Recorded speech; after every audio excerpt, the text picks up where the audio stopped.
do bem? A graça e a paz do Senhor Jesus. Estamos aqui para refletir algo sobre como permanecer firme em um mundo em crise.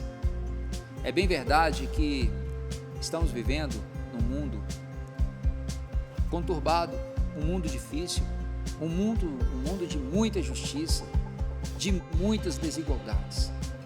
Nós todos sabemos disso.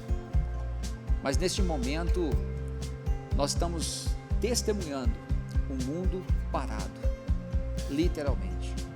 Rodovias, mercados, empresas, pessoas, escolas, faculdades, enfim, o mundo literalmente parou.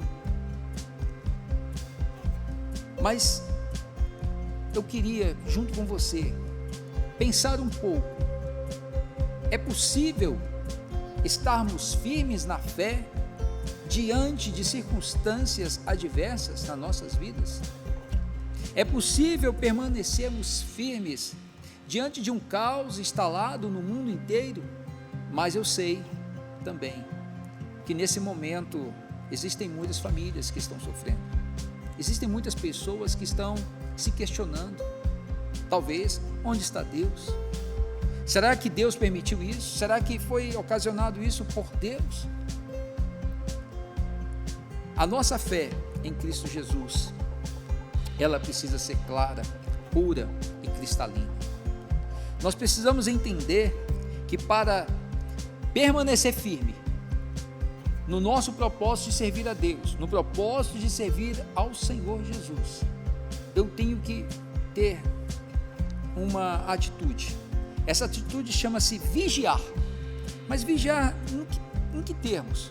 Sabemos, queridos, que as cidades antigas, elas eram guardadas por muros, elas eram guardadas por verdadeiras fortalezas. E além dessas fortalezas, tinham soldados que ficavam se revezando 24 horas do dia, vigiando se algum inimigo iria aproximar-se daquela cidade. Nos tempos antigos, isso era muito comum. 1 Pedro, no capítulo 5, versículo 8, diz bem assim: estejam alertas e vigiem. O diabo, o inimigo de vocês, anda ao redor como leão rugindo, procurando a quem possa devorar. Portanto, devemos nos manter sempre vigilantes, não dando brechas ao inimigo, porque ele verdadeiramente não brinca. Ele está à espreita, observando um vacilo, observando uma falha, para que ele possa então se apropriar desse momento de fragilidade, um momento de descuido e nos tragar. O outro aspecto que nós devemos observar nesse momento, para estarmos firmes e nos comportar de forma firme, conforme o texto de 1 Coríntios, capítulo 16, verso 13, que diz: sede vigilantes, permanecei firmes na fé, portai-vos varonilmente, fortalecei-vos, portai-vos varonilmente e fortalecei-vos. Queridos, o texto aqui, quando ele diz varonilmente, é de forma rigorosa, vigorosa, de forma firme.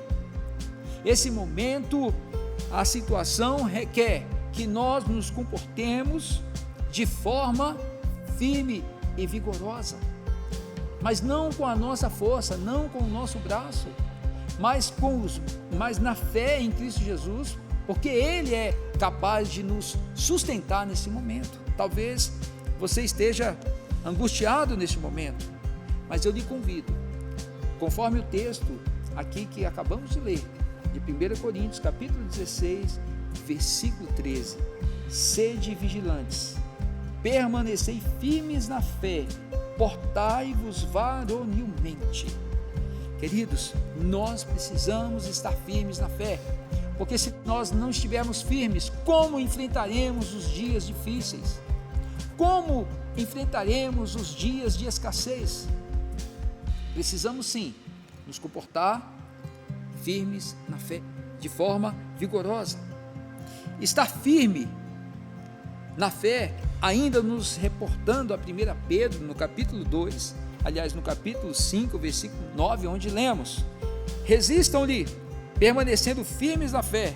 A fé é o nosso escudo de proteção que o Senhor nos dá, para que possamos nos livrar dos dardos inflamados do diabo, e eles são lançados contra as nossas vidas diariamente, o tempo todo. Efésios capítulo 6, o versículo 16 diz: além disso, usem o escudo da fé, com o qual vocês poderão apagar todas as setas inflamadas do maligno. E aqui o apóstolo Paulo, falando aos Efésios, recomendando que a fé, ela pudesse ser diariamente exercitada, para vencer os dardos inflamados do inimigo. E mais do que nunca hoje, queridos, nesse momento de quarentena, nesse momento de angústia que a população mundial ela está vivendo, precisamos lembrar desse escudo. Nós não podemos sair sem esse escudo, nós não podemos viver sem esse escudo, não é porque é hoje, mas sempre, porque essa palavra, ela não foi escrita hoje. Nós conhecemos esse texto, pelo menos há mais de 2000 anos. A palavra de Deus, ela não é apenas hoje para você, mas ela é para sempre. Ela é para determinar a nossa vida, para conduzir, para dar norte, orientar. Agora, eu quero destacar também esse portar com coragem. O que é isso? Eu vou desobedecer às ordens? Não. Eu vou fazer isso porque eu não vou pegar esse vírus? Não. Portar-se corajosamente, a Bíblia, querido, nos compara a soldados. Como somos soldados de Cristo e como tais, não podemos jamais ser covardes.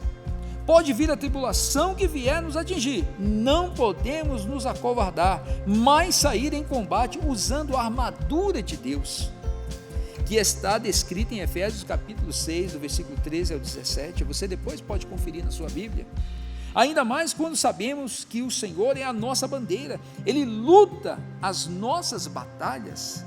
Em Romanos capítulo 8, 37, o texto vai dizer, lemos: mas em todas estas coisas somos mais que vencedores por meio daquele que nos amou. Em Isaías, no 41, versículo 10, lemos: por isso, não tema, pois estou com você, não tenha medo, pois sou o seu Deus, eu o fortalecerei. O Senhor está dizendo que irá nos fortalecer. Eu o ajudarei e o segurarei com a minha mão direita vitoriosa. Aleluia. O Senhor, querido, Ele está dizendo para você, neste dia, neste momento, que Ele te sustentará. Com a sua mão direita, Ele te fortalecerá. Seja o que acontecer, independente do que aconteça daqui para frente, você precisa entender que as nossas armas, elas não são carnais. As nossas armas, elas não são de espada, de guerra, né? Não é um revólver, não é uma arma atômica, não, isso não irá resolver. Você está testemunhando, o mundo está de joelhos, diante de um vírus invisível. As maiores potências do mundo estão de joelhos, sem conseguir frear um vírus. A única pessoa, ou o único que pode reverter esse quadro, chama-se Jesus Cristo de Nazaré. E se você crê, eu lhe convido a interceder e a orar. Orar para que Deus tenha misericórdia da nossa nação, e Ele venha em nosso socorro, e possa reverter esse momento de dor e angústia que todos nós estamos vivendo, pois a nossa esperança é o Senhor. A nossa esperança é o Senhor. Que Ele venha trazer sabedoria, que Ele venha trazer entendimento às autoridades que estão trabalhando dioturnamente, sobretudo os médicos, sobretudo os policiais, sobretudo os bombeiros que estão na linha de frente, transportando pessoas para os hospitais, fazendo exames. São quantos, centenas de milhares de profissionais estão expostos diariamente, mas você pode fazer alguma coisa. Talvez você não esteja na linha de frente, mas sobretudo, importante, dobrar os seus joelhos e interceder como um bom soldado, para que o nosso general, ele venha e envie exércitos de anjos para lutar em nosso favor. É possível sim atravessarmos um momento de dor e angústia e crise. É possível, ao lado de Jesus. Sem Ele, talvez vamos ficar perdidos, mas em Cristo Jesus é possível caminharmos sobre as águas. É possível enxergar aonde não se enxerga com os olhos humanos, porque Ele é o sol da justiça. Ele é a luz que brilha para a esperança das nossas vidas. Que Deus te abençoe e te guarde em cada momento da sua vida.